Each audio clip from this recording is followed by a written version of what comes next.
Evening all, welcome to Sports Unplugged. How are we all? Hope we're all doing well. It's me, Chris Bragg, Luke, and Kev. Chaps, how are we doing? Doing great. Yeah, great. I mean, as football weeks go, this one has been a bit special. Let's put it that way. Why? What did I miss? Well, you blinked. See, this is your problem. You blinked. I don't pay attention. You know, No. if it's not about me, I'm not interested. If you were on social media, if you were on Twitter, you'd have seen it. Oh, see, I don't do Twitter. No one sees me on there. So obviously, so we are going to be joined later by Kendall. She's busy filming at the moment at St James's Park. You know, she's obviously a lot more important than us. To be fair play to her. So we will save the Liverpool chat for later, and I need to check. I think we're going to do a bet mate later as well. Yeah. But let's talk about the big news for Liverpool fans. Jurgen Klopp, 2026. I mean, come on, what? This season seems to be getting better every week. You know, I think in the last 7 days I've seen the women get promoted, the women lift a trophy, Everton gets smashed, gets to do well in the semi-final of the European Cup. Klopp extends, and and that's all in the space of 7 days. It's not a bad 7 days, really, is it? Plus, I've had a haircut, so.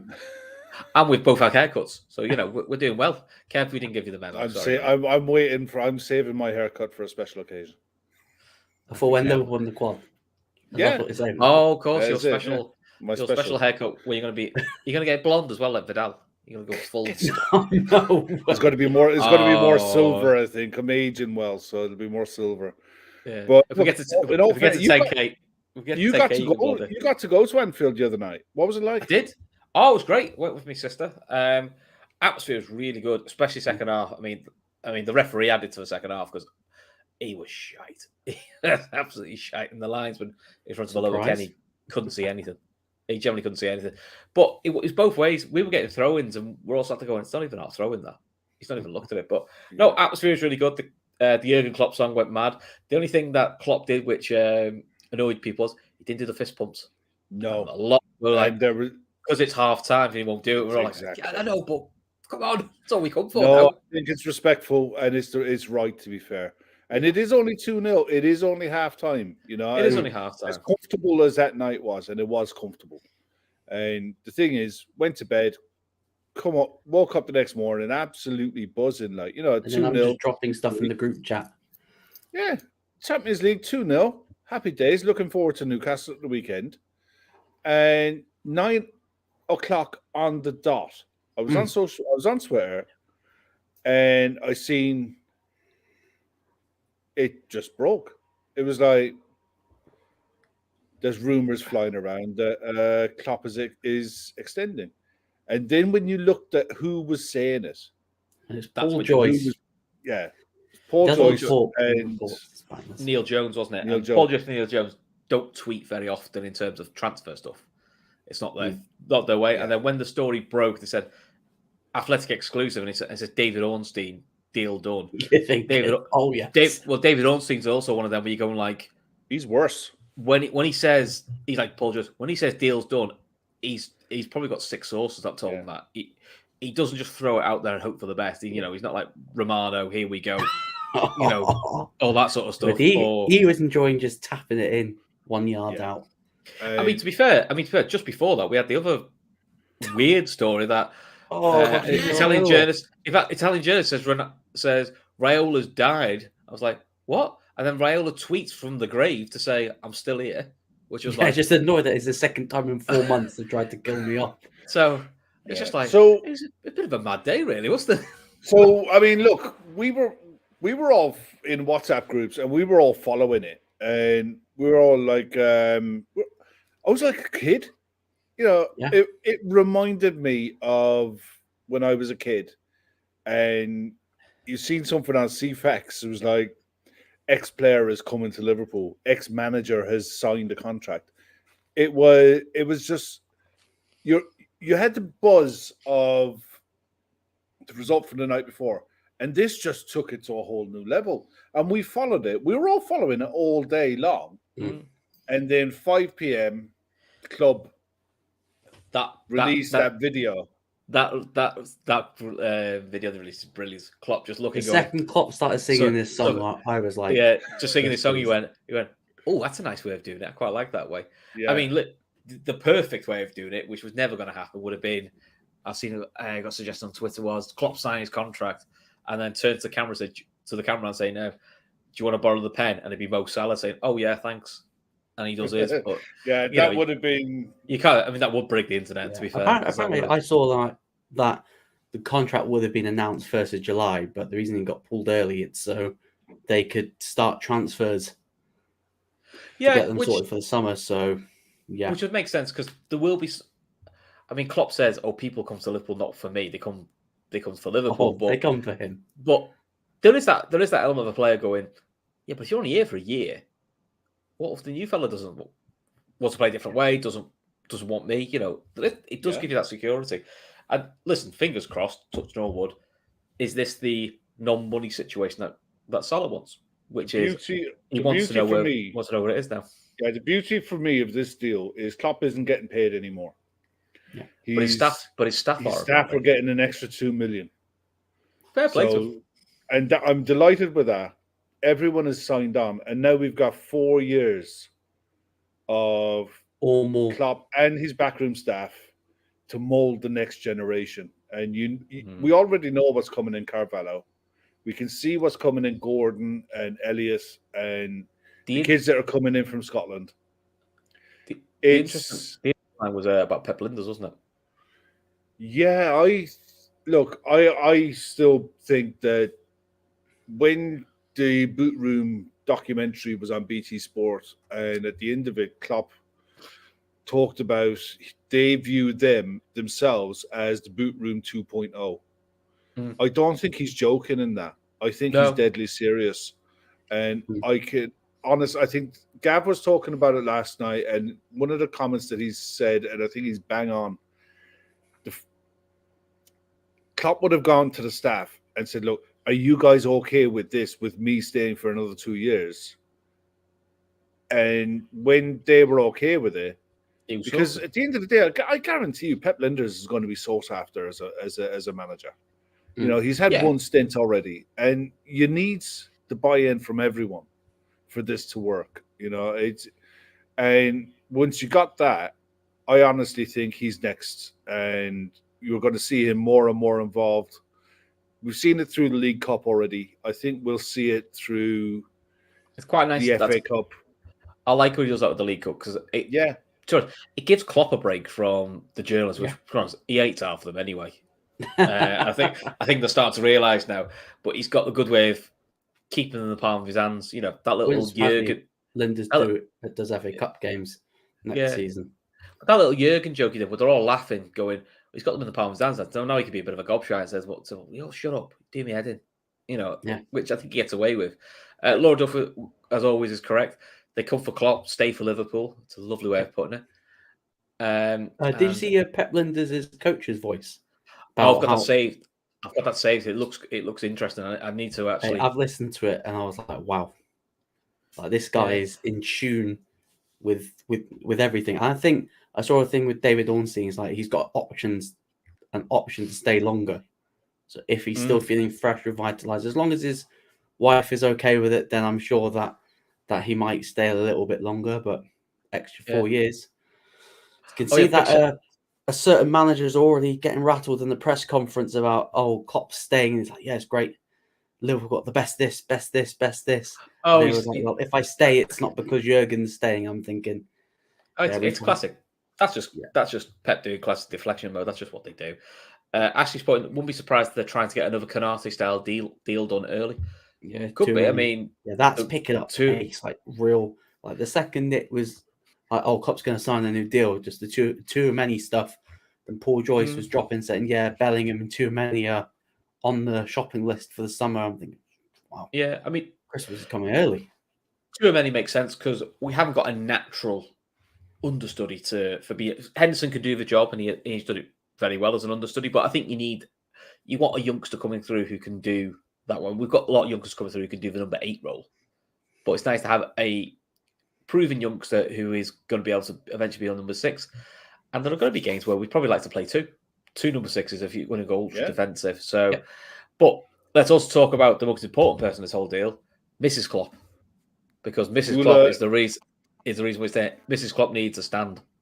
Happy wife, happy life. We've all heard that. We've all heard that through the ages.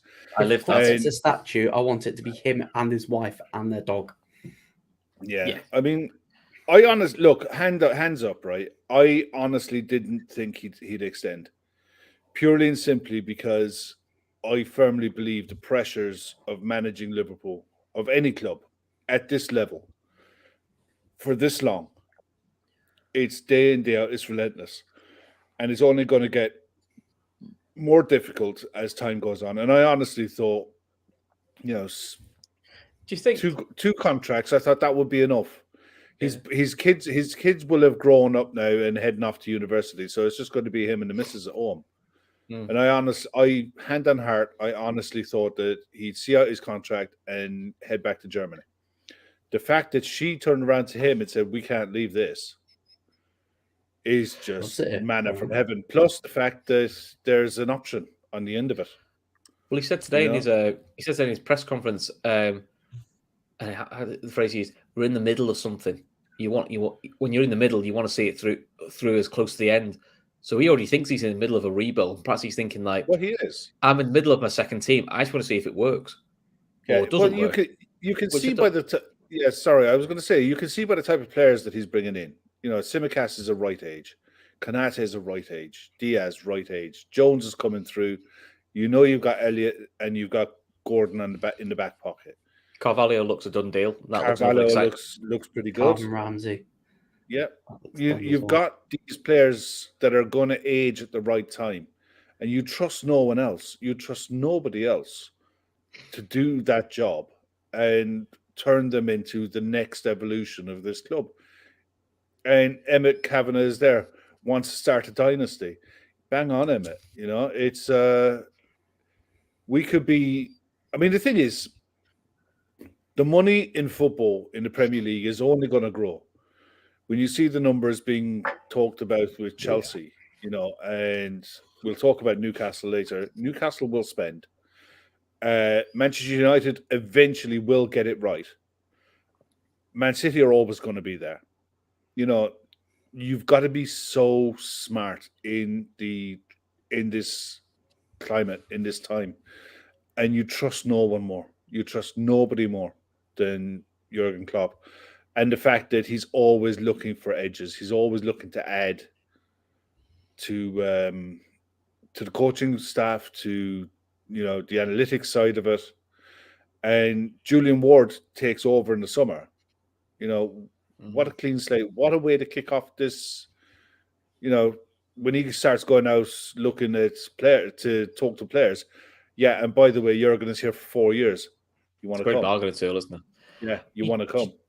Not that you'd wish this, and this is not me saying wish it, but is what happened in the pandemic, which was, look, we Klopp hated no fans. It was dire football. Obviously, he went through personal tragedies. It was a pretty crappy season. But the fact fans are back now and it's enjoyable, I wonder if that's just given the revitalization he wanted, which is like, it's almost like I fell in love with it all over again.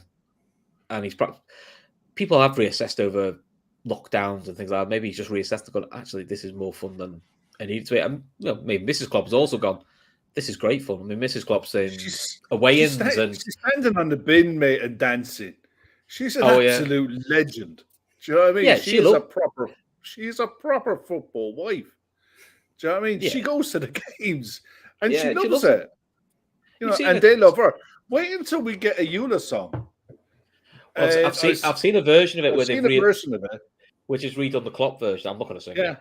No, definitely not going to happen anytime in this lifetime anyway. Go on, Luke, you sing it for us. No. No. Nearly worked, didn't it? UFC is coming back. Yes, come back to London. We will get back to talking about Klopp in a bit, I promise, honestly.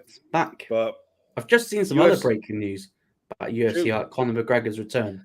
But I don't know if not is actually serious because his opponent, I'm not convinced that's going to be the guy, but I'm seeing rumours that Conor McGregor is going to return in September, but apparently he's going to be facing Dennis Seaver again, which seems like an odd one, but hey-ho, yeah. But UFC's going back to London, which Dana promised it after the last event, and he said he was coming back. It's coming back in July. Looks like it's going to be headlined by Tom Aspinall versus Curtis Blades. No 3M starts. No 3M starts. No 3M starts. Thank God. What location are they looking at? The O2 again? O2 again. Darren Till's going to be on the card as well, which will be great. Paddy, the Pimlet, should be, if he can lose weight, because I've seen photos of him and he is like a balloon. Looks so big. So big. I can't believe he fights at 55, because for me, he is not. I'm convinced he's not going to be a champion. Convinced. Because of the weight drops. Yeah. He just doesn't take the sport seriously. No, it's no discipline. I love the way he fights with the chin hanging out. Like, one day he's going to get clipped on the jaw and he'll go to sleep, because when you fight as dangerously as he does, then he'll go to sleep. You're correct if I'm wrong here. Aren't they bringing in regular weight checks now in the UFC? So fighters aren't ballooning as much, as in, so they're trying to make weight cuts less severe. I think they're trying to bring something in to see what's the most sensible amount of weight you can cut, because some fighters will go a division too low. I think the UFC are trying to go, no, you're not dropping this low. You're going to fight at this division where it's safe. I think Paulo Costa fought, I think it was this year or last year, but he kept on changing the weight in the contract, and I think Dana was like, yeah, you're not fighting at 185 anymore. You'll be fighting at 205, because you can't cut 60 pounds. I think what they're on about doing is with the weight is once, say, fight is signed for 8 weeks' time, you'll have a check weight at 5 weeks, and you'll have another one at 3 weeks, and you have to hit marks so that you're not losing the weight a week before a fight and putting yourself in danger. I think in boxing do something similar. Oh, sorry. I thought it was like out of competition. Yeah, and plus, speaking of fighters missing weight, main event this weekend. Rob Font missed weight at bantamweight, 2.5 pounds over, so we'll get 20% of his purse duck taken away. Speaking about people missing weight, is literally just happened today. I just saw on Twitter that he missed weight. And then the thing is, you look at the purses that the fighters fight to. So, what's this? Yeah, I saw a Kevin podcast. Luke, who's the GOAT? Khabib, GSP, Jones, or DC. Okay, you can take Jones straight out of there. No, take Khabib straight out, because he left in his prime. Like, he left in his prime. So the only answer is GSP for me. Yeah. Well, is there anyone DC is excellent. Anyone outside that list then? Give you a bit of a GSP for me, because that was the one who got me in. When I was watching UFC. That was the guy. He's the complete fighter. He's the. I would have said Anderson Silva, but after he went on too long. Too long. He should have retired from MMA a lot sooner than he did. Yeah, because towards the end, it was like a shadow of his former self, and it was quite sad. Look, the thing is, Khabib is a phenomenal fighter. He's an animal in the cage, but he was unlucky. He was in an era where he dominated. There was nobody to come close, and there wasn't anyone that got anywhere near his level. His level was that high. In a couple of his last title fights, I think Dustin got close to choking him out, but wasn't close enough. I'm still convinced that with the McGregor one, if McGregor wasn't drunk up to the lead up to that fight, he would have done probably a lot better. Ironically, he did the best to get against him, even though he lost.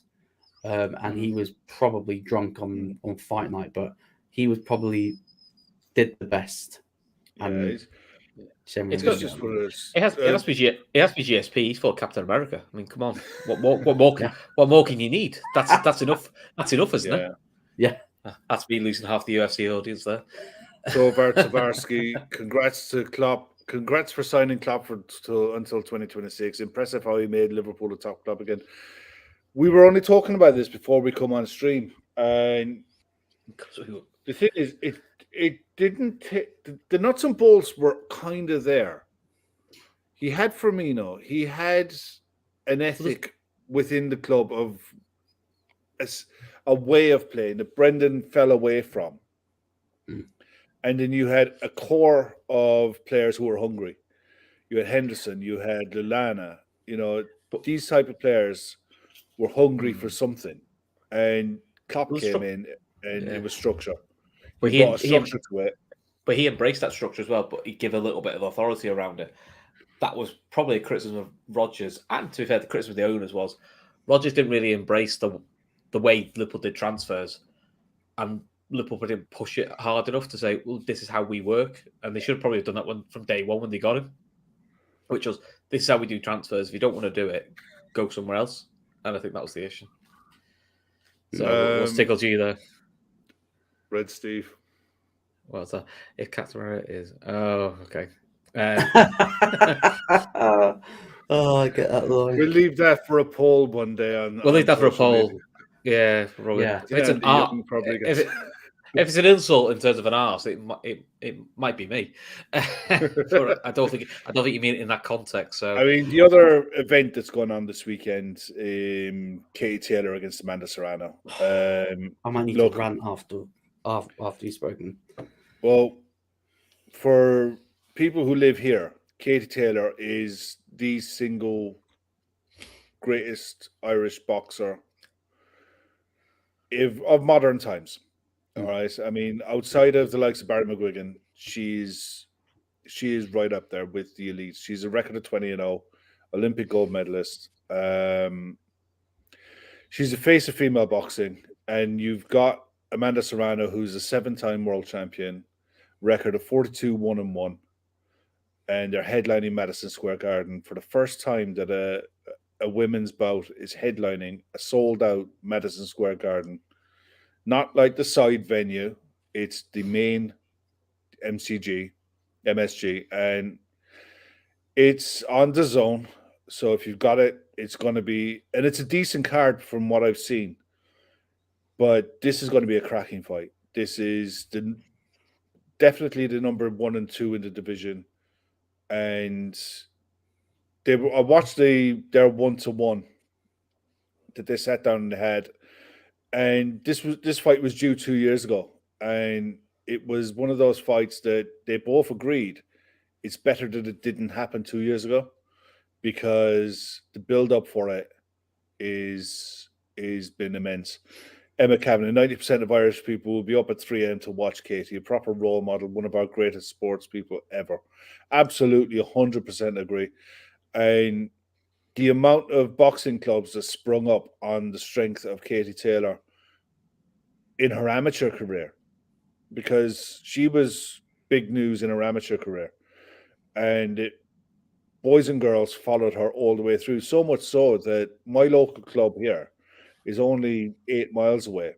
One of the girls won a European gold medal at the recent European Championships. And she would have started as a kid when Katie Taylor was boxing in London.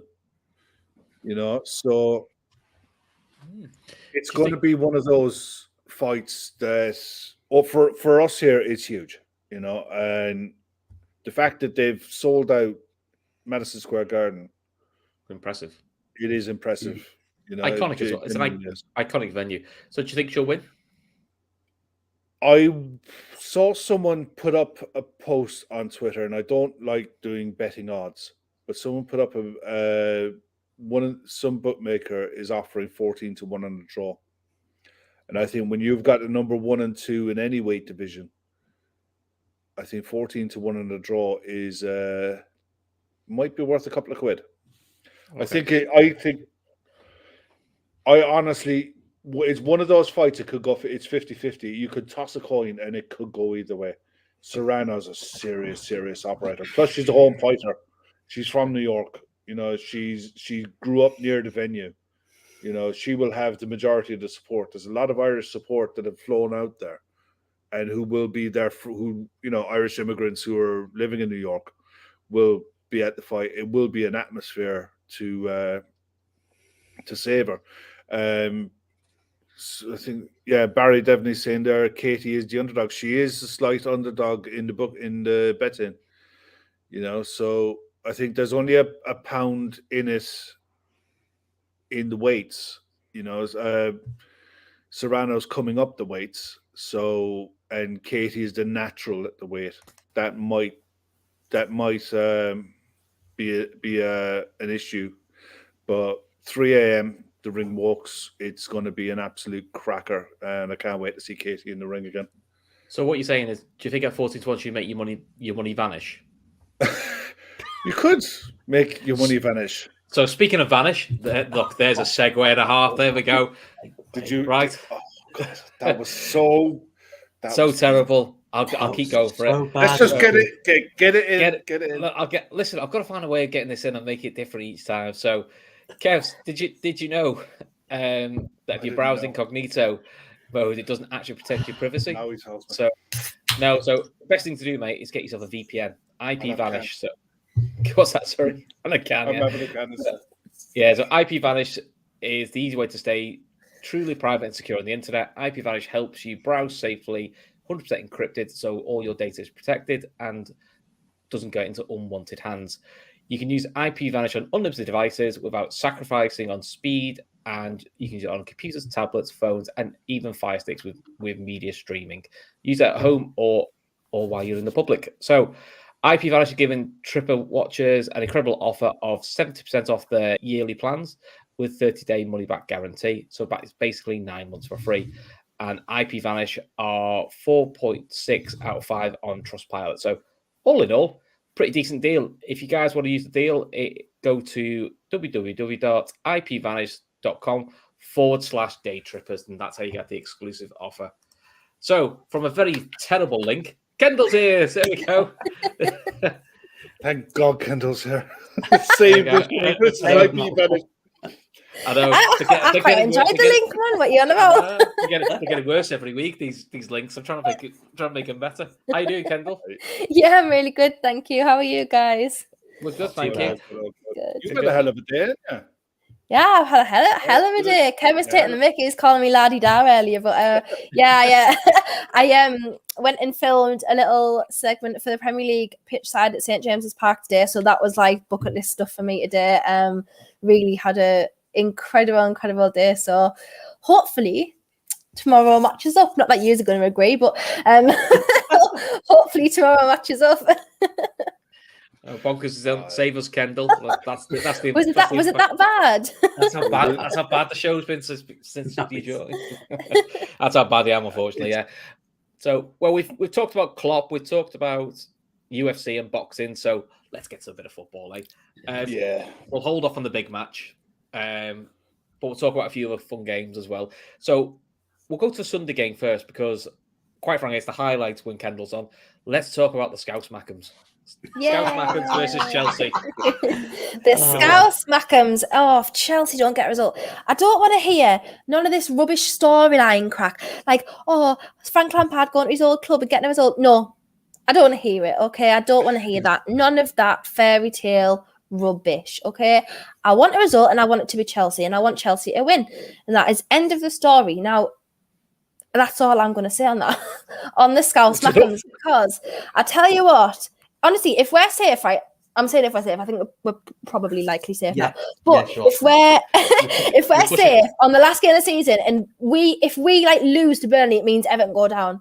I don't care. Lose 18-0 to Burnley, I do not care. Just please throw that game away. Please throw that game away and send the Scouse Mackems down. That is my TED talk. Whoever Everton have to go to Newcastle on the last day of the season. No, Burnley. So Burnley. We're away at Burnley. You're away at Burnley. Yeah. Burnley have a decent home record. I think did Everton have Arsenal in the last game of the season? Arsenal last game, which to be honest, Arsenal might need the win to get rid. I'll tell you what, this weekend is one of those weekends that a lot of things could happen. The sides facing, especially sides that are in and around the top four, are these are weekends now that you have to rack up wins. And you look at the sides at the bottom. Norwich could go down this weekend. If they lose this weekend, they're gone. Shock. To be honest, if Villa don't it's only be putting off the questioning them, inevitable, but it gets to that time of the season when, okay, the first one's gone. That's when it becomes very real.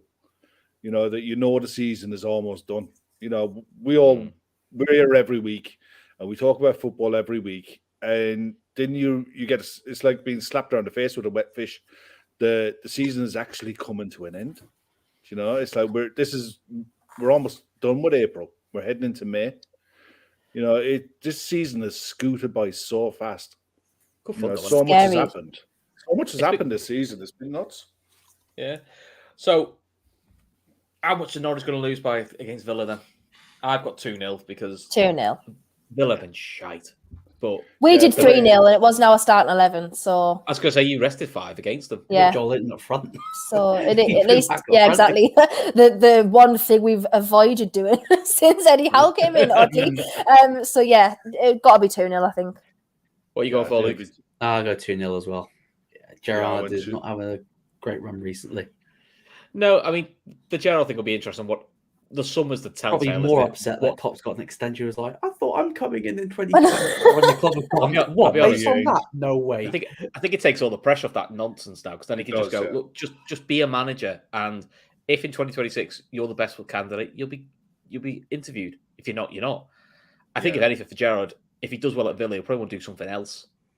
Because it's a relief it's got to be a relief for Steven Gerrard because I watched the one-on-one he did with Gary Neville. And it was a really good interview, to be fair. It was a good 45, 50 minutes, and it was a good one-to-one that he did with him.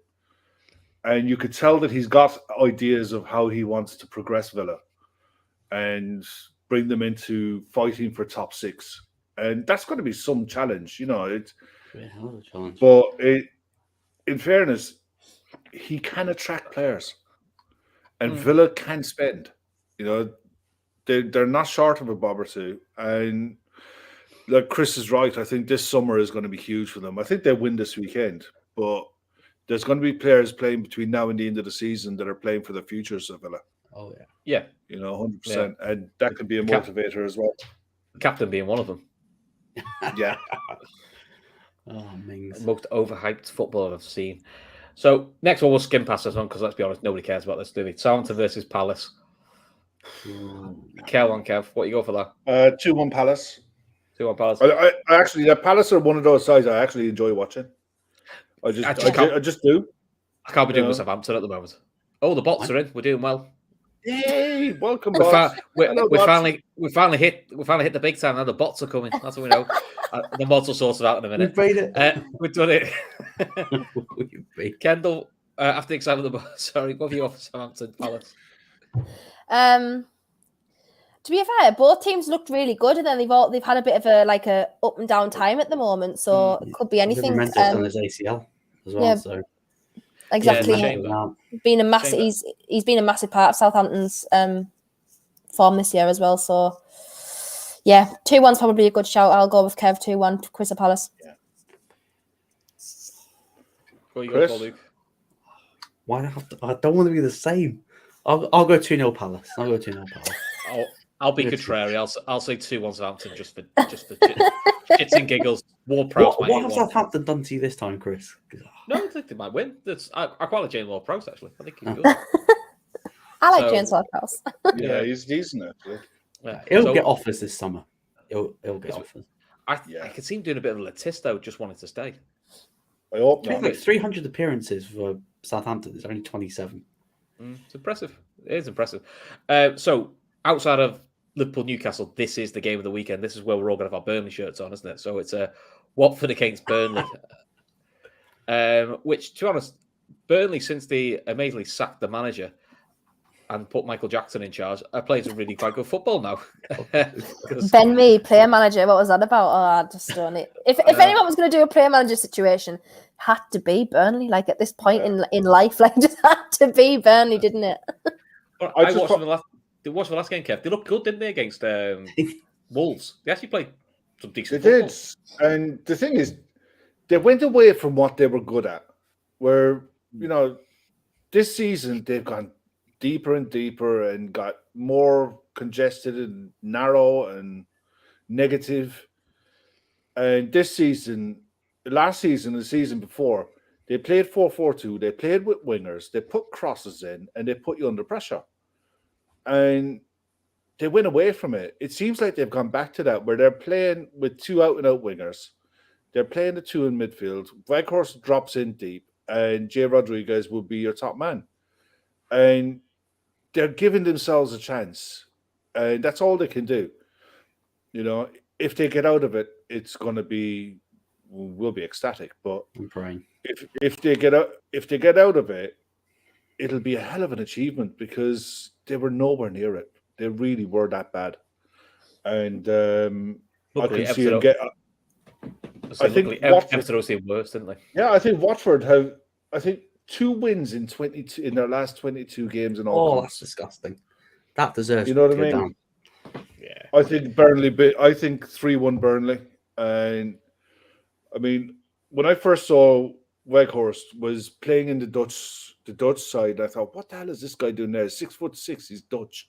That's just weird. You know what I mean? He should be playing volleyball or basketball or something.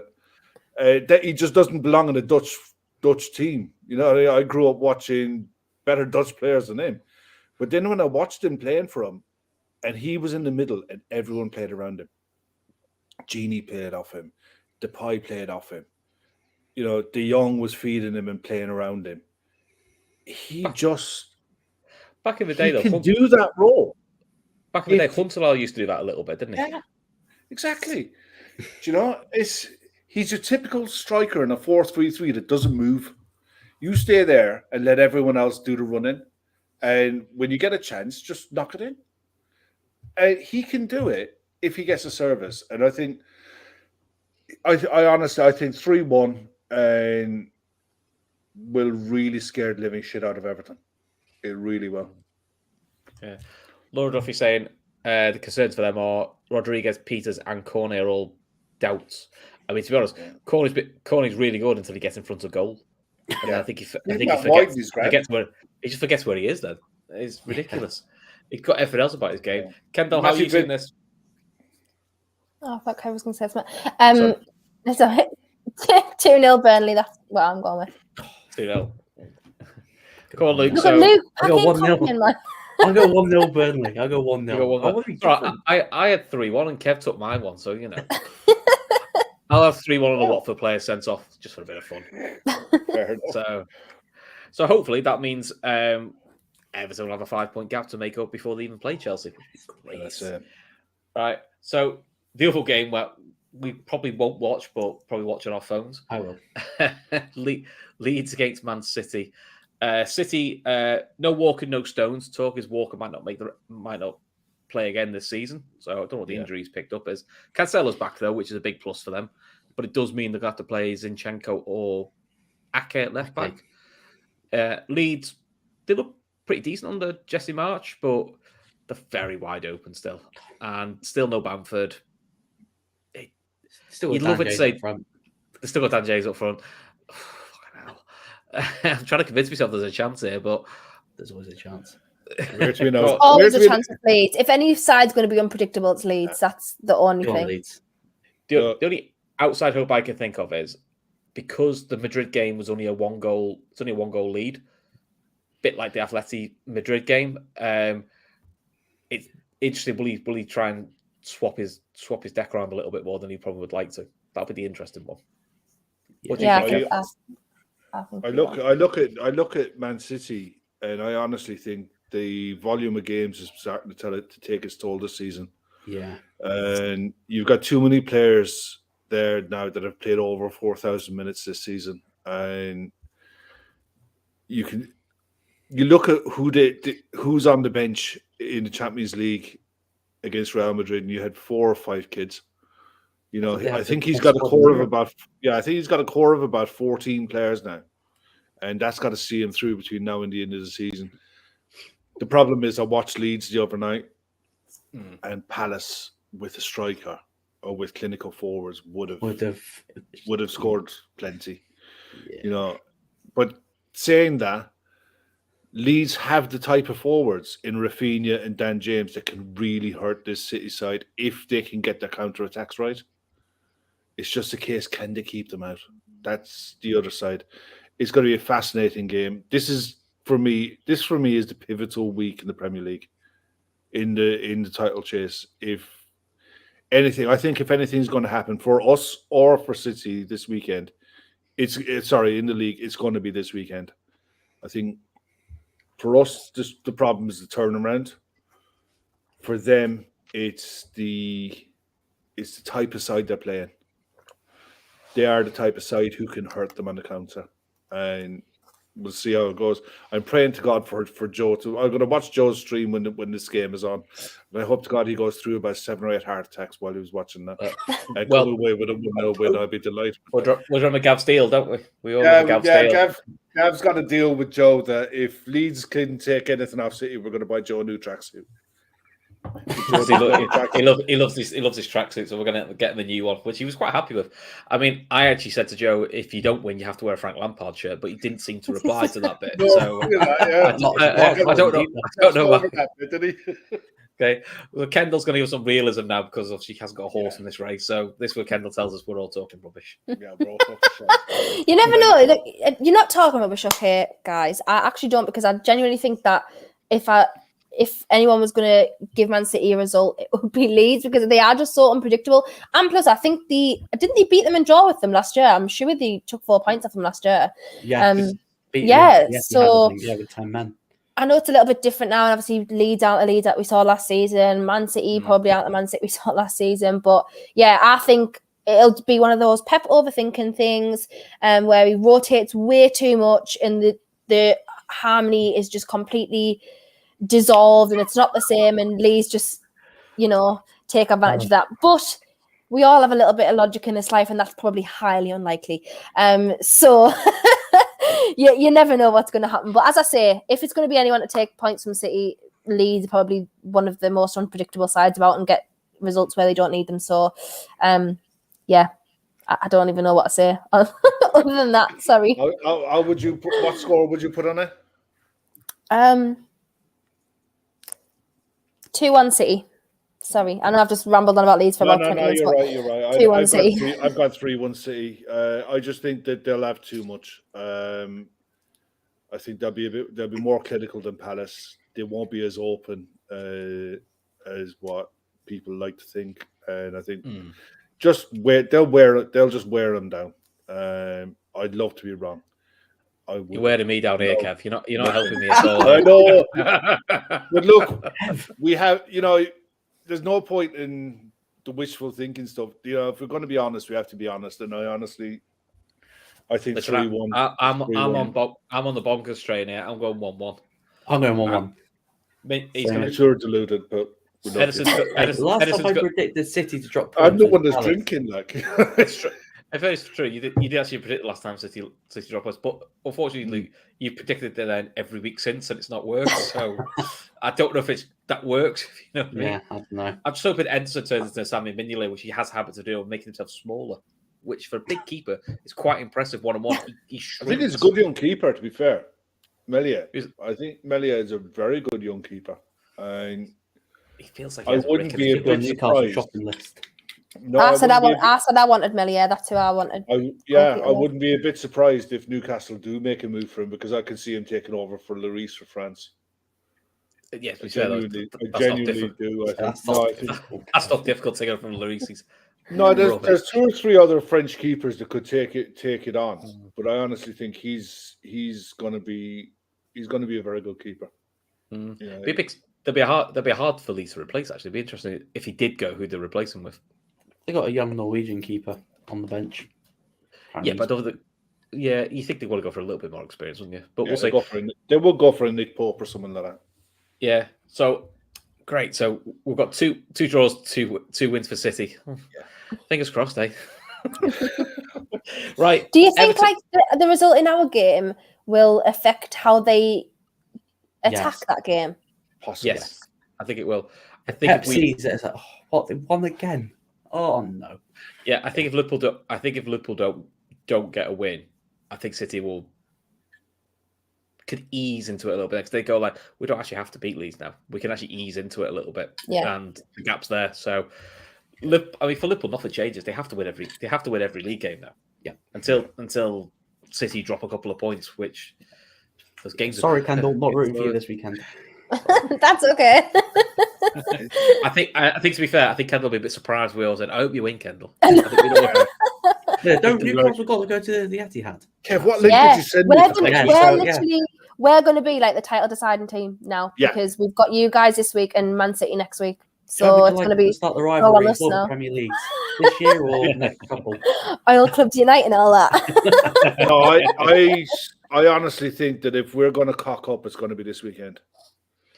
I don't see us losing. I don't see us losing. Everyone says that, and when everyone starts saying, "Oh, Newcastle this, Newcastle that," we just lose loads. The reason I think that we'll get into the game. Let's do our game. We'll come back to it. Let's do our game. The biggest problem for me is the quick turnaround, and we've got a lot of players who, we've got a big squad who are available. But the core of the side that Klopp is picking from at the minute have been playing non-stop this month. And this is the last game of the month. And it's the quickest turnaround. You know, going from Wednesday night to Saturday morning, there is no training involved in, it's rest, recovery, tactics, and go again and play on Saturday morning. It's got the most banana skins because I always said United was going to be easy. Everton were dross. Villarreal were going to be hard work because they sit in and they'll try to hurt you on the counter. So you're going to have the ball, but you got to work them. The way I've watched Newcastle in the last 3 months is they can hurt you with pace, and the 3-man midfield have got absolutely nothing to lose and will attack you. So Guimaraes has been a great signing. They're a very one of those sides that are set up to make our life really difficult. And if we're not on it on the day, you could really get embarrassed. You could end up dropping points here. And that, look, I think if we get through this with 3 points, I don't give a fuck how we do it. Get through this with 3 points, get out the other side of it. I think we'll be fine for the rest of the season. I think we win pretty much every game in the league anyway. I just don't see us dropping points between now and the end of the season as long as we can get over this hurdle tomorrow, because I have no idea how Klopp's going to line up. I do like all the chat are asking Kendall to make sure Newcastle throw the game. Like I have anything to do with it. As if she would, like. I know.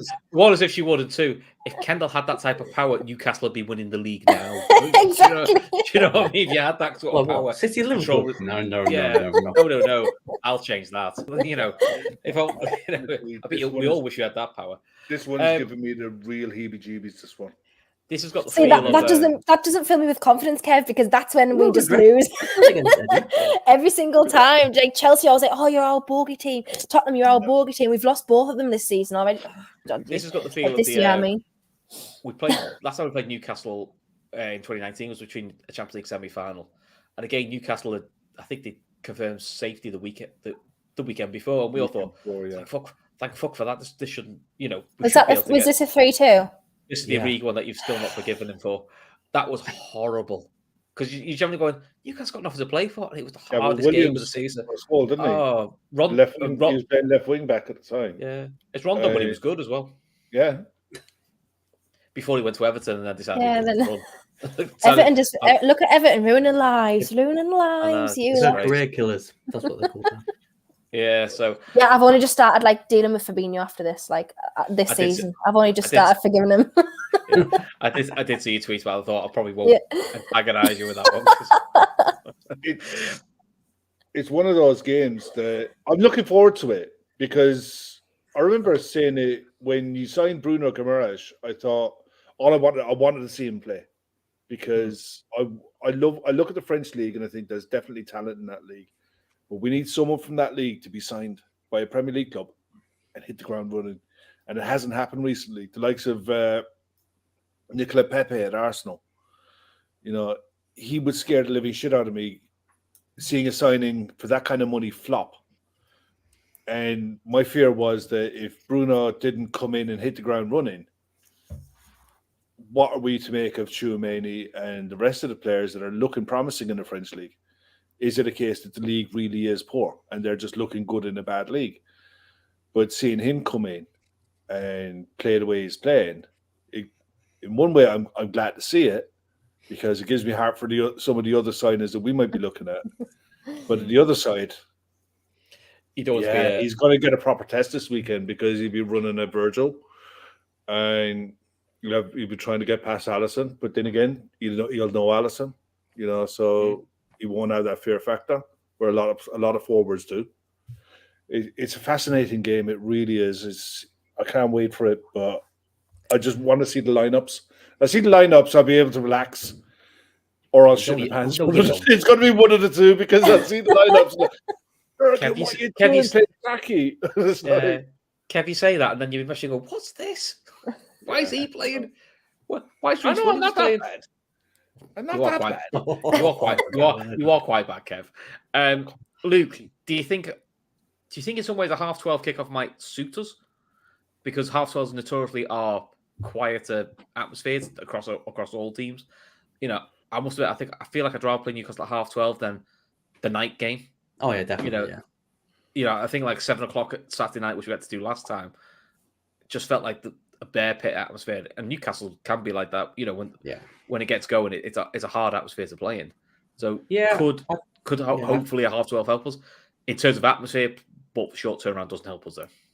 Yeah, the short turnaround doesn't help us. You see people online moaning and complaining. Can't believe it. Klopp's moaning again about fixtures, but hey, when your clubs are in Europe and when they're going to have in quick turnarounds, they can be like, this isn't the way it's meant to be. But that rule is going to change for next season. So if you're playing on a Wednesday, you won't be playing the early morning kickoff. Can't wait when they go back on their word on that. That rule's in place this year, but it has to be an away game on the Wednesday. That's the reason Liverpool are doing the early kickoff. But I think the early kickoff would actually do us well because if we get the positive result, if you win, I think I can have the weekend off then. I'll be like, okay, Liverpool done the job. So I'm not stressing.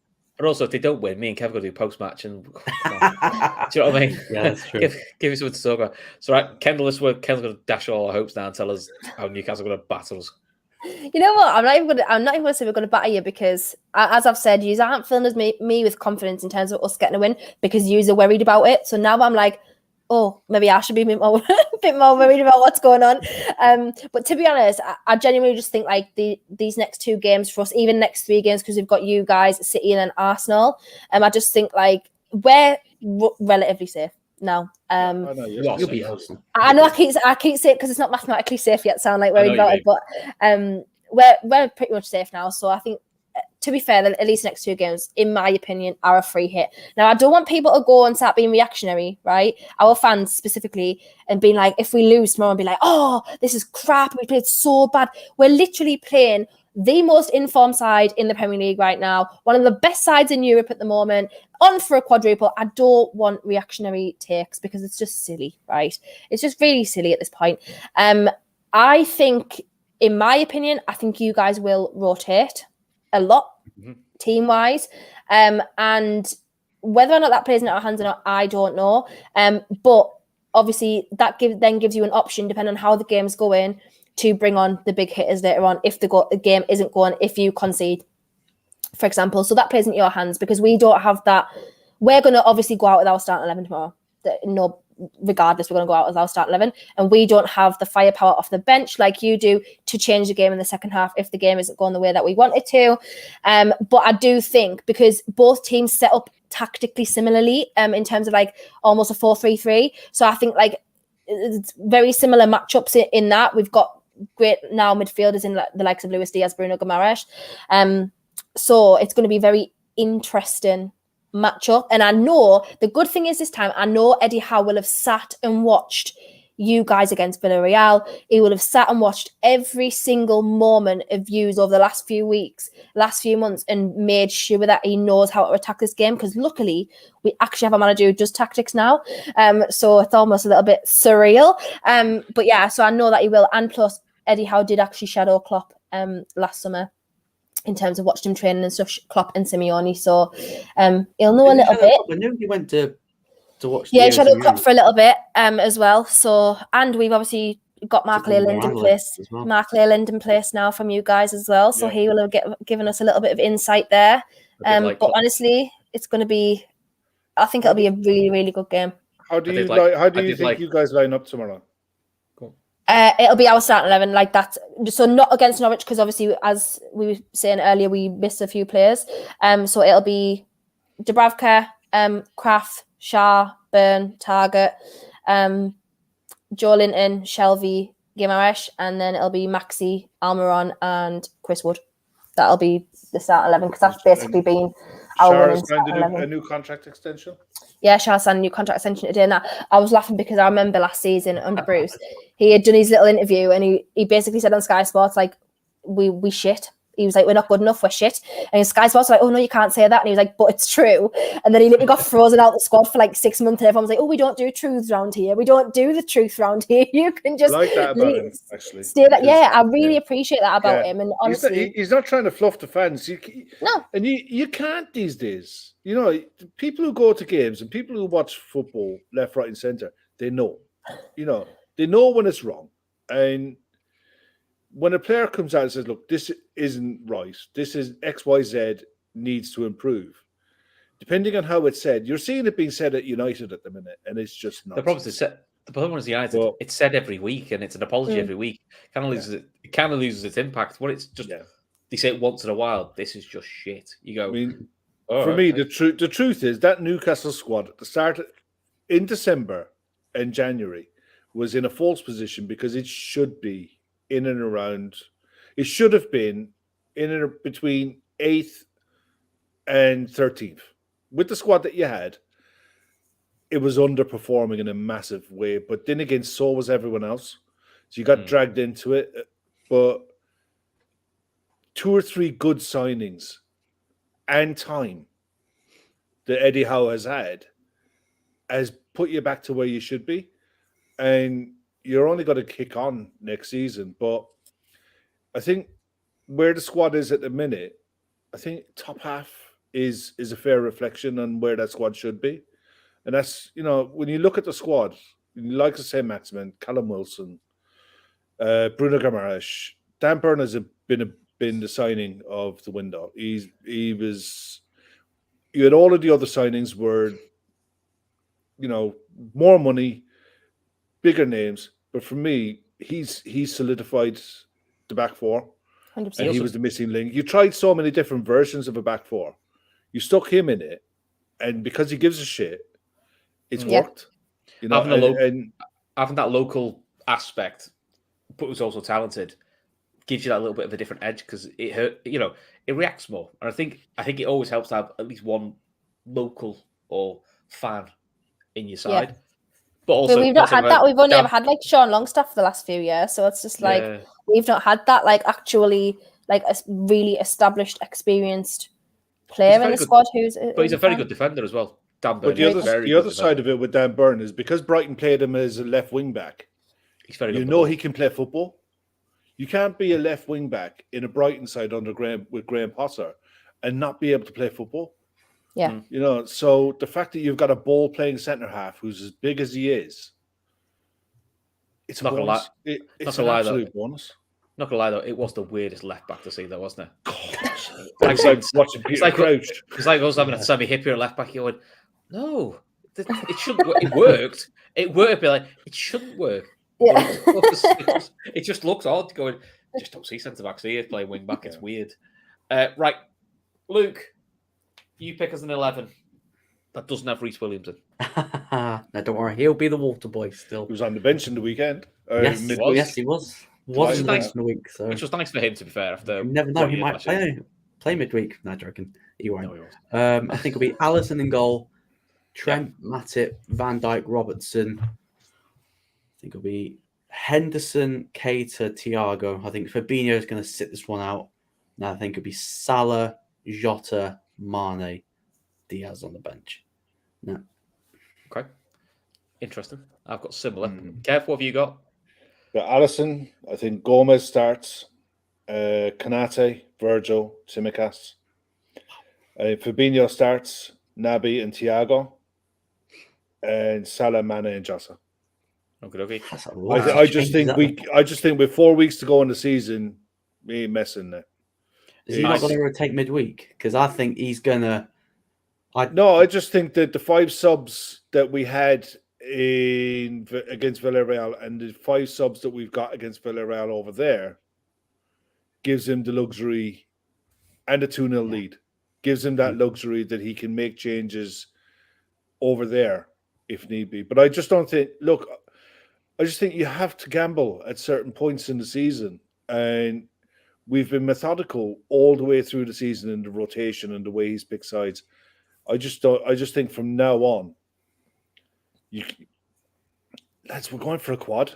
It's never been done, and it's never been done for a reason.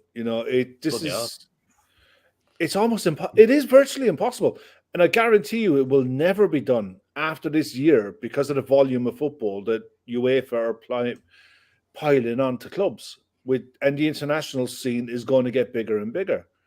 So see what they're trying to do to the Champions League. Yeah, exactly. So into a Super Bowl, and I'd love people to say Super Bowl's not that big in Europe. No, I'm telling you now, honestly, in 2 or 3 seasons, we see halftime like shows at football matches. You will. No, you will. Because that's what you will. It's only popular in America, but it's not popular here. Like I think most Premier League games outdrew the Super Bowl in viewership. Oh, can you imagine like you're 3-0 down in an FA Cup final and frigging Ed Sheeran sat on the stage? Oh, I'll just be going off me nutmeg, like get off the stage, boo, tomatoes. Look, I just think with the amount of football that you're going to get, especially next season, I mean, they're introducing 5 subs for a reason, right? And I know clubs are up in arms about it. Because Klopp asked for it. God, Sean Dyche has got sacked. Because he's on. You talk about moaning. He's a hell of a moaner. Right. Tell you what, that Brentford manager's the worst. You've got international football. You've got the qualifiers for the Euros and the World Cup. You've got a World Cup coming up. You've got qualifiers for the Euros. You've got Nations League.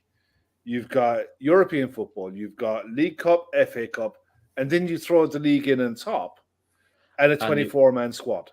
And you've also got an extended Something has to give. And you've also got the extended World Club Championships as well. That's being expanded to 24 clubs.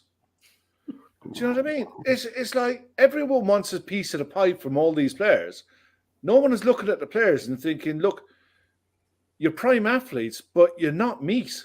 You can't keep doing this to people. Yeah. And then you're going to end up seeing like more long-term injuries, aren't you? Like serious injuries. You see a lot of international players retiring early. Yeah. Going like, it's just not worth it. I'd love Trent to just go, Gareth. Yeah, don't bother. Don't bother picking up the phone. Yeah, I know you don't like me. Look, and I don't like you too. I think you wish you would. Gareth, you know I can't defend, so we'll just pick Reece James. Happy days. Reece James, who could play, who's a great right back with a back 3 behind him. But I mean, Chris, what do you think? Well, I've gone with Ali in goal. Trent, I think Matip comes back in because I think Kanate will play midweek. Van Dijk, I think Tsimikas gets a run out because I think Gomez is going to start midweek because we don't have to win away at Villarreal, so I think he'll go a bit more defensive. I think Van Dijk's going to play midweek. And I think midfield-wise, I think Henderson starts for 6, which is why he came off early. And then Kate and Thiago will be the other 2. And then I think he'll do Salah, Mane, Jota, but I think he'll ask Jota to play left wing. And again, Diaz, because he's done 2 games. I think he's done 2 or 3 80-90 minute games. So for tricky winger, pacey winger, you do need to rest him a little bit. Yeah. So, but Diaz went for Joe Gomez purely because of St. Max. I think if you can turn St. Max around and make him go the other way, Trent on that side would make more sense if you make him go the other way. But at the same teams time, have like figured Maxi out now. They put 2 on him every single time. Every single time they put 2 players on him. So like our last games that I've watched at St. James's Park, our last 6 wins, they've like every single team I've seen us play has put 2 players on him at any one time.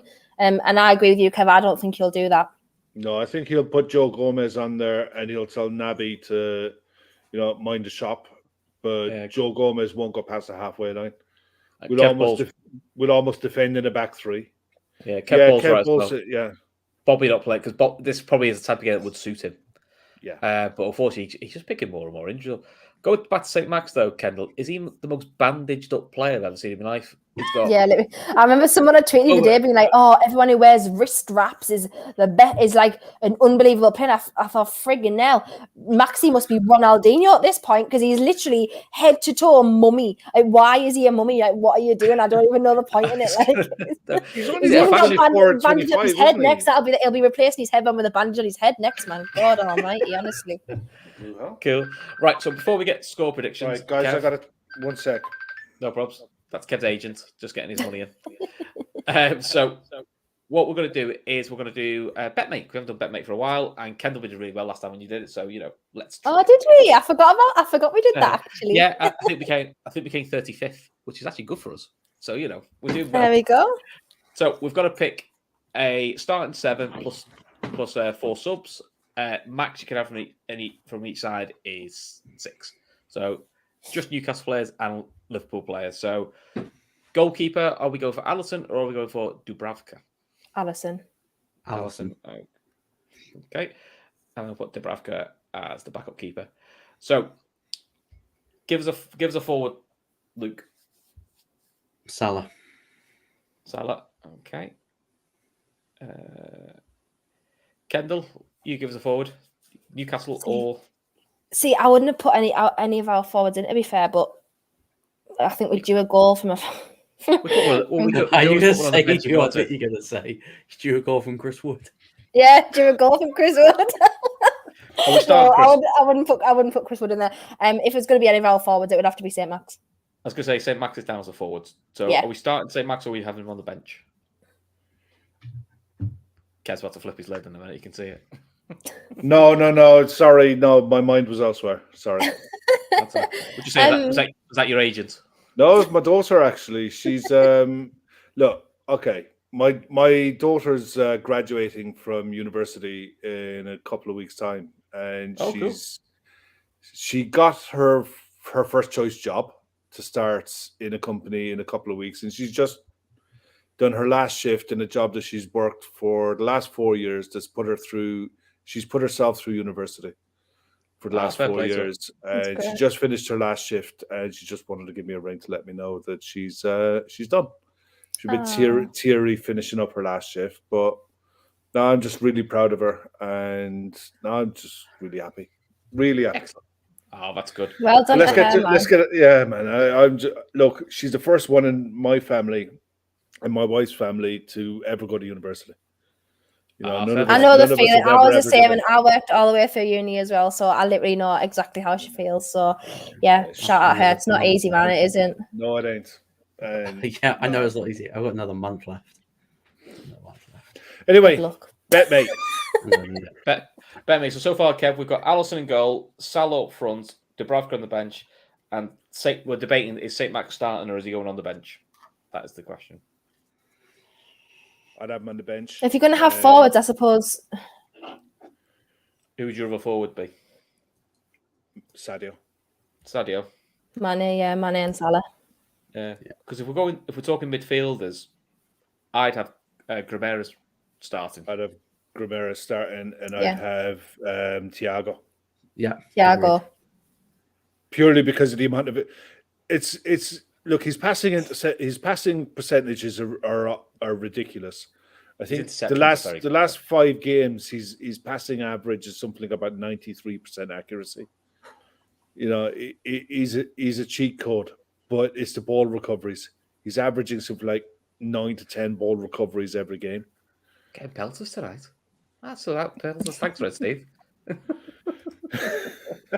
Charming. Right. Defenders on the phone to her mum there, so yeah. Defenders, Luke. So this is the question. Van Dijk. Which defender's going to play? I don't know. I'll pick Van Dijk because he's definitely going to play. Seems the safe bet. Yeah. Kendall. Who does your set pieces at the minute, Kendall? A bit of a mix, to be fair, which is mad. So we have Shelby, Shah. Obviously, Trippier was doing them even at one point. Bruno sometimes does them. It's a bit of very mixture at the moment. Normally, Shelby or Shaw at the minute. So yeah, I mean, if you wanted to defend, the only defenders I would pick from us is obviously Shaw or Burn. So the problem is with you guys, you don't know who's going to play. That's the issue with your back line. Whereas I know for a categorical fact, Shaw and Burn will play.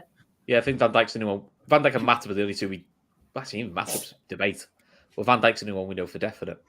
So I'd nearly go with Shar purely and simply because he's just signed a new contract extension, and he's a mad yoke who like take a pop shot from 35 yards. With he loves a cheeky free kick shot. Exactly, and he's capable of a matter. You wouldn't know. Cool. Okay, so we just need a bench defender and a bench midfielder. We've got 1, 2, 3, 4. Got 5 Liverpool players so far, so we'll actually one of each or 2 Newcastle. Take your pick. Big Joe. Yeah. Joe. Is he down as a forward?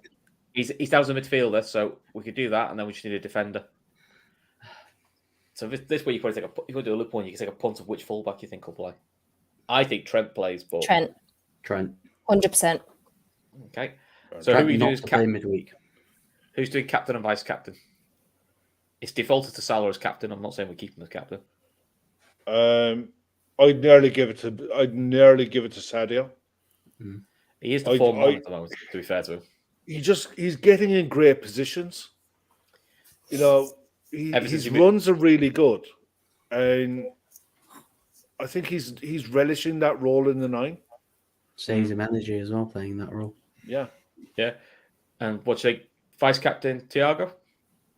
Yeah, has to be. Okay, so we'll submit that. So there we go. Let's see how we do, Kev. You know, see if we get better than 30. We're due a win. Is 35 the highest that you've had so far? No, we've won one, and then on the other one, on another one, we missed out on money by half a point. Oh my god! Which, I'll be honest, BetMed did tweet it out straight away. I said, "Unlucky guys, it was like half a point. It was quite." It was very devastating. See me, I'd be like marching down there. I'd be like saying, "Give me my money." I didn't get banned off Twitter that night. I'd be fuming.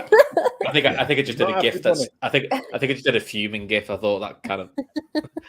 I thought that encapsulates the mood.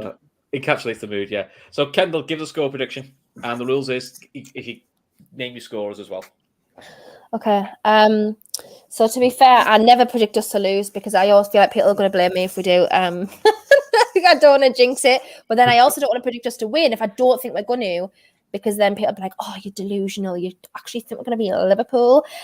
So I have gone 2-2 all week. Whether or not I believe that, mind your own business, right? Because I might not believe that. That's your told. There you go, guys. That's your told.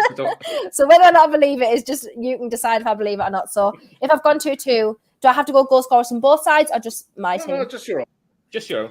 My own. So it'll be Bruno and I've had to do a goal from Chris Wood. So Chris Wood. Okay. Not a 3-2 Origi last minute then. Absolutely not. I hope not.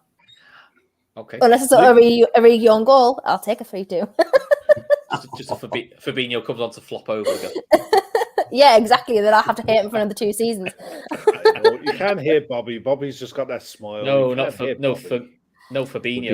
Fabinho's nice. He's just nice. He's nice, but see that dive against Matt Ritchie? I don't like that very much. Dive. It was just his momentum. Someone made a gif of it today, and I was like, "Oh, you know what? I don't even want to watch that again. Don't want to watch it again. I've just decided to be nice to him again this season." Me and Kev were talking about that one. It said it's one of those ones at the times that if you're a Newcastle fan, you're probably going, "Just don't kick him. Just take a yard back, then you can't give it away." It's like it's just sucking him in for that. Luke, what score prediction are you going for? 2-0. Salah and Jota. Fucking hell, mate. Just take my whole scoreline, why don't you? And scores and everything. Fucking hell. He's done it. He's got the first one in now. He's glad. I know. Kev? I went 3-1 Liverpool. I think Sadio gets a brace. And I wouldn't be surprised if Konate gets one as well. Look, this kid is only 22 years of age. Having seen him live, he's ridiculously big. It makes Van Dijk look small, and that's saying something. I mean, he's I'm so excited to see Liverpool tomorrow because obviously I got the game, so I'm really excited to. Oh, that's actually so cringe. Oh, I can't even we know what you mean. We know what you mean. We know what you mean. Is that I mean, Konate is 6'4", 6'5", and at 22 years of age, he's just a proper athlete. He just looks like a rugby player. He's that big. Yeah. But he's if he was playing the second row, you wouldn't, he wouldn't look out of place. But I honestly I think from set pieces, I think we could be dangerous, and I think we will get plenty of chances from set pieces. Who you goal scorers again? Yeah, I went for Sadio Mane for 2. I just think he's on fire at the minute. And look, the conversation around Sadio at the minute is that he's in the discussion for the Ballon d'Or with Benzema, and people laugh at it. I love Sadio. The thing is, people will laugh at it because it's Sadio and it's not more. The thing is, he's brought Senegal to a World Cup. He's won the AFCON for the first time. If we can do what we hope we can do, and the fact that he's changed from a right wing to a left wing to a centre forward, and he's just carried on. Karim Benzema is an absolute phenomenal player. Don't get me wrong. Karim Benzema, I think, is an absolute legend of the game, and he's having a great, great season. But you have to put Sadio in that discussion. You just have to. He gets overlooked an awful lot because of Mo. And Mo won the Football Writers Award today, and with the numbers he's chalking up the season, fair enough. 30 goals in all comps, 15 assists, great numbers, what have you. But I think Sadio just goes under the radar, and he's just such a good guy. Do you know what I mean? The guy was walking around with a broken iPhone 3 years ago because he's like, it works. That's the kind of attitude he has. I think he wants to help his people, the people where he comes from. He's everything in a human being that you aspire to be, and I'm just so happy that he's a Red. I'm just so happy for him that people were binning him off last season and selling him, and he's turned around and reinvented himself again. He's brilliant. He's just a great, great player. The most Sadio thing I've seen him do is Liverpool do one of those videos. I think they all do them. Here's your FIFA card. For your FIFA, and he's like getting treatment. So he goes, "Here's your FIFA card." He goes, "Oh yeah, thanks." Yeah. He goes, "Oh, you've got up to," and he just did that look of, "All right, yeah." Just put it down to one side. He's like, could not give a shit. It's just like honestly, I love Sadio. I'm such like a Sadio stan. I love him so much, and I just think sometimes people will shit on him to boost Salah up, and I don't get that. I don't understand why you would do that. You've Liverpool have got two of the most incredible forwards in world football who have been consistent over the last 4 years. It's literally, they're just incredible. And I love Sadio, and I honestly genuinely think that he has to be in for a shout for Ballon d'Or 100%. Yeah, he has to be in the discussion. Laura Duff is spot on. That phone, Sadio, it was Genie was going around giving he bought iPhones for everyone. And he bought brand new phones for everyone. He made sure Sadio got one. He said, "You can't be having a smash phone like that, mate." So he's giving you a phone. That's like a Sunday League. A guy in the Sunday League side. He's dropped it in the shower. He's dropped it in the floor somewhere, and he hasn't gone to go and get his screen fixed yet. Do you know I know that feeling. He is, for me, Sadio is the kind of guy that you could associate with. He's real. There's no agenda. There's no preconceptions with him. He's just a real person, and he's stayed true to himself. I could wax lyrical about Sadio for hours, but look, I think we'll win. I think he'll get a brace, and it's going to be difficult. But I think the way Newcastle play is how we need Newcastle to play. If Newcastle sit in and try to hit us on the break, I think it goes against how they've been playing for the last few months, and I think we'll break them down eventually that way. If they come out and play, it'll be an entertaining watch, but I think we'll get chances, and I just think we'll take them. So I was going to go 2-0, but somebody's took my score. So I'll say 3-0. Whether you think I'll do a Kendall. If you think I believe that, that's a different matter. But I'll say 3.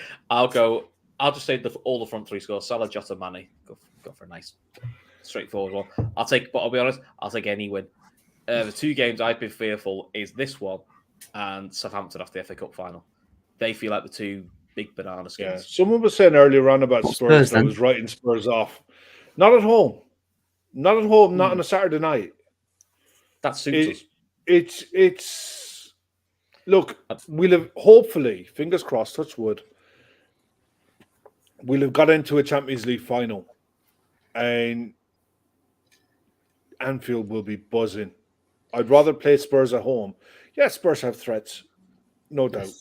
But the other thing that helps with the Spurs game is our Champions League next leg's on a Tuesday, so it's Tuesday, Saturday, and Saturday night is a nice Saturday gap. evening. It's a nice gap. It's the longest gap that we have between now and the end of the season between games. So if it was away at Spurs, I'd be more worried then. Spurs at home are always difficult. Yeah. But our record at home against Spurs is pretty decent, and I think we've only dropped 6 points at home all season. So we don't drop many points at home. So that's why. So I mean, I must admit, I'd rather be playing Newcastle at home this week than playing them away. So that's the way it is. Go back to the rest of the Premier League. Any other exciting ones? So we've got Spurs against Leicester. I fancy Spurs because Leicester will have all their mind on the Roma game, which I don't blame them. 1-0 Spurs. I've got 2-0 Spurs. 3-1. 3-1. I've got 2-1 Spurs. Cool. We're all different. And then West Ham at home to Arsenal. Again, for me, West Ham we'll rest everyone because they have to now. Yeah, they've got to win. You know, and I heard a good point that Anthony Rapp, the interview the West Ham fan, and he said we may as well go all eggs in one basket in the Europa League somehow. He said because if we lose it and we're out, we've got 5 games to try and qualify for Europe again. He said, well, if we win, then we're in European final. It's a different conversation. So he was a bit like, I don't want to, but I could write the Arsenal game off. It's not like that's it now. We've got nothing else. It's a smart thing to do. I mean, the thing is, they don't have the squad depth, and Moyes, to his credit, has managed that squad so well this season. Yeah, to be still in contention with a shot at Europe and in a Europa League semi-final. Frankfurt a good side, and it'll be a serious atmosphere when they go over there. But they're beatable though. It's not like West Ham had chances. They did. Bowen had that chance. Yeah, I was going to say if Bowen scored that. Oh my God! Oh, what a goal that would have been. I hope to do it. I do. I wouldn't normally be one for, hoping that other English sides do well in Europe. But I do with the West Ham because they've come from nowhere, and I think some of their players, they're never gonna like Mikel Antonio. Mikel Antonio has done the rounds with some of the lower league clubs, and he's good enough to play at that level. And I think that if they can get past Frankfurt, I think they can win it. But it's a massive, massive asset. But again, this also dispels the myth a little bit of if you're in Europa League, you're struggling in the league to qualify for Europe. Well, West Ham haven't. Because they're in and around it. And West Ham have got a small squad. Then and then the Tottenhams who just jibbed it off. Man U. Yeah. Well, my thought always is, if you're in the Europa League or Europa Conference League, you don't want to be in them because you want to be in the Champions League. But if you're in it, try and win it. Because it's still a European competition to win. Especially with a club like West Ham, because I feel like we're probably like that going to be that similar level at some point where it's probably highly unlikely that you are going to get Champions League, at least in the next 2 years. So you would absolutely want to win that Europa League by a country mile. Of course you would, because you're not going to win a Champions League. You're only going to get in, realistically, because unfortunately the league is built the way it is, so that so many teams are so far ahead. If you win the Europa League, then you're in the Champions League. So it's like I would just 100% just give that game up. And I would just be going all in to go and beat Frankfurt 100%. And I don't think anybody would say anything wrong at that, to be honest. Yeah, I can see quite a few in the chat aren't happy was bigging up West Ham because of Karen Brady and the way Karen Brady is. Look, I've got friends who are West Ham fans. They're not Karen Brady. We all know what she what what she tried to do. Look, there are always knobheads in every fan base. That's just the way it is. But look, I also think for West Ham going forward, this helps you attract better players. Because look, we got to European semi-final. That's already going to get some clubs, players interested going, and it's in London, which is always a big sell. So it's a win-win really for. Might not be able West to Ham, keep I Declan think. Rice, but and that might be a blessing. They need to do what we did with Coutinho, sell well, and buy smart. You know, and they'll be. You got to look. That's a big stadium. London is a huge draw. You know, if they can get it right for the next couple of years, you know, they'll be okay. I mean, the other game on Monday night, Man United Brentford. I'll tell you one thing, right? Brentford are the away side. They're 7-2. That's unheard of. That's unheard of. And it sounds like Sancho is out with tonsillitis, and I'm sure it's when they say Maguire might not be playing again this year. Yeah, I might miss the rest of the season. Some random unspecified in. Yeah, but again, you're going like, so they're left with Varane and Lindelof, and you know, Varane was this big leader that they all thought he was going to be. Not seeing it. Yeah, you know, I honestly, I fancy Brentford to get a result there. I got Brentford 3-2. I think there's goals on both sides, and I think Christian Eriksen will put on the show. I'd love to see who's going to go for it. I can see obviously Tottenham want Eriksen back, but there's got to be a few other clubs looking at Eriksen. I hope to God he stays where he is. I think Christian Eriksen being the main man in that team will benefit him so much. You put him into a Spurs side, and he's just another player. Newcastle. Newcastle will go bigger. You put Christian Eriksen into Brentford, and he's the main man. You build a side around him. Thomas Frank, Danish manager, knows him inside out. He'll stay there, and they'll build around him. I guarantee it.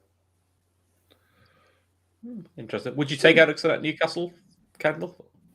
I would, but as Kev said, like now we've got Bruno. I'm like, I want the best. I'll just bring me the best in the world. You want to look at Atletico Madrid's players thinking. I know that's what we do. That seems to be what we're doing because you know Eddie and Diego are like little best pals now. So I wouldn't actually be surprised if we saw a couple of Athletic players in the summer. He turned into Diego overnight, and he turns up tomorrow with a black shirt and tie. And I swear to God, if Eddie turns up with a black shirt and tie, I'll be like, oh, do you know what? He's wore like the same jacket in the dugout for, like, obviously, I'm sure he's washed it, or it's a different one, but like the same design, the same design jacket. So it might be like a little superstition thing now. Not do too well because I might not be in the job next season. Just get them, about 9th. That'll be all right then. Nice. Yeah, I go any higher. But remember, Eddie is an Everton fan. Everyone is across the bear. Look, we all have across the bear. Carragher was an Everton fan before he went to play for Leeds. So, what score have you got? You never told me that now. What for United Brentford? I'll go 2. Yeah, I went 3-2. I went 3-2 to Brentford. I honestly think Brentford. 1-0 Brentford. Kendall? 2-1 Brentford. I went United 2-2. Stinking out of that Chelsea United game was my days. It was I genuinely turned it off views. Oh, I couldn't stand it. I couldn't stand it any longer. Apparently, Roy Keane is in the Monday Night Football with Carragher. Brilliant. So that should actually be worth watching the post match if it goes. At least it's not Gary. So or Gary being commentary, won't he? Yeah, he's doing the commentary with Mr. Tyler. Who would have thought though? If you said a year ago, I'd rather watch the Europa League semi-final or the Europa Conference semi-final, than United Chelsea. And I did. I enjoyed the West Ham game well more. I would say Tuchel's getting away with a little bit of murder because I've been seeing he was blaming injuries for this season, and I'm like, didn't Liverpool finish above you with 2 kids at the back? Yeah, he'll be gone by Christmas if he doesn't. Tuchel's football's not enjoyable to watch at the moment. I don't know whether it's going to be if he gets a couple more signs that he wants, it'll be different. But at the moment, Chelsea are actually tough to tough to watch. I think Chelsea are in a world of trouble because the way the sanctions work is they're not allowed to negotiate with any players until a new deal is in place. It will take time. Kendall, you've seen it with Newcastle. It takes time to get these deals actually done and over the line. And in that time, they're going to lose Christensen. Rudiger's gone.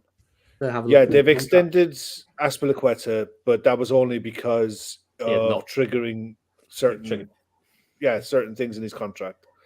And they've extended Thiago Silva. There's going to be players at that club are going to be looking at the exit door. I honestly 100% believe that because just seeing if there's any contracts in 2023 that could be out of contract. I think people as well, like, especially Chelsea fans, when you're not really aware of the takeover process now and anything like that, people think that once a buyer has been established, people think that's it. Oh, sorry, no. You've got to go through legal, like all the legal issues. You've got to go through an owners and directors test that can take as bloody well long as the Premier League want it to take. They can do whatever they fancy, and then they might at the end say, "Oh, sorry, no." Like that's you haven't passed the test. We had it with Hicks and Gillette when they left. Yeah. You know, and we had two bidders. Eventually, it was FSG, but I mean that took a while, and then obviously they had the whole court case situation that got. Most of their good players. It took us in total 6 years from the point of interest from like Amanda Staveley and PCP. Yeah. That was Rafa Benitez got her there. It was 2016. So it took us nearly 6 years to actually get that run through, and the actual takeover process took us 18 months. Yeah, that's what I mean. This is what people don't understand with Chelsea. And people also don't understand the sanctions process and the limitations of what the club are allowed to do. And there's a podcast that was done on LBC with James O'Brien, and it's worth people, if they're interested, dig it out on YouTube and listen to it. He goes through with a sanctions lawyer, a barrister, of exactly the things that are allowed and what aren't allowed. The UK government are going to have to allow Chelsea to do so many different things just to be competitive next year. And that's not their job. Their job isn't to allow Chelsea to be competitive. Their job is to make sure that Chelsea exists. And Chelsea have a great youth academy, so there's no legal reason why they're going to be given any special favors, especially given the current climate and what's going on with Ukraine. So, if I was a Chelsea fan at the minute, I would be extremely worried. And the same sanctions, extremely worried. Yeah, but the same sanctions are in the women's game as well now. Their women's team, who are currently top of WSL, have got the same issue now. They've got players who will be at end of contracts this year. They've got to let go. We've got a player. Liverpool have got a player on loan from Chelsea who's excellent. She's going to have to go back because we can't. Even if we want to keep her, I don't think we're allowed to because they're not allowed to. They're not allowed to. They're not allowed to sell us, and she's still got. I think she's still got a couple of years in a contract with Chelsea, which is a real pain because she's a really good fullback, which is what we need. You know, she's one of the reasons we got promotion. So if the Chelsea takeover to remove staff as well, like Marina and stuff, for example, they're going to have to pay staff out of their contracts and everything. Like I think there's things that people aren't thinking past at the moment because they just want the takeover done. But there's other things that obviously we literally had to have Lee Charnley around for another 4 months because we had to pay him out of his contract to leave. Just certain things like that. Advertising, if the advertising or sponsors don't want to be there or they get new ones, you have to pay them out. It's just honestly, it's they think that it's just going to be they're at £0 a takeover, no bet, everything's going to be fine. And it's just the reason why they were in debt was because they're not running in a way that allowed them not to be in debt. So it's they can't create enough revenue because of Stamford Bridge, and that's going to be a massive problem. Exactly. So there's a lot of things to think about, I think. But exchange Stamford Bridge, and the fans that own the pitch are going to go, now it's staying here, and they're going to go, oh, great. Then we're going to they're going to be stuck there until they actually literally find just built a purpose-built new stadium. Yeah, cool. But enough of this Chelsea chat because I've just realised it's 25 to 12. So I think people want to get into the bank holiday weekends now, not listening to, not seeing my face again. So right, the rest of the weekend. Tomorrow you've got me and Kev again. So yeah, dream team, Kev. Come on, Hopefully, we're talking about Liverpool win. Fingers crossed. And then Sunday is Fatback 4. And then we start the whole cycle again with winners and losers. But Luke, cheers for coming on. Kev, Kendall, thanks for coming on.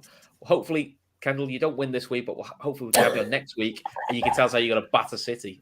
Yeah, great. Listen, I'll take a win against either of you. I honestly, as long as it's not us. No, next week then. Just do it next week. I'll do it. I won't be too good if we lose. Cool. Until then, guys, take care of yourself, and we'll see you guys very, very soon.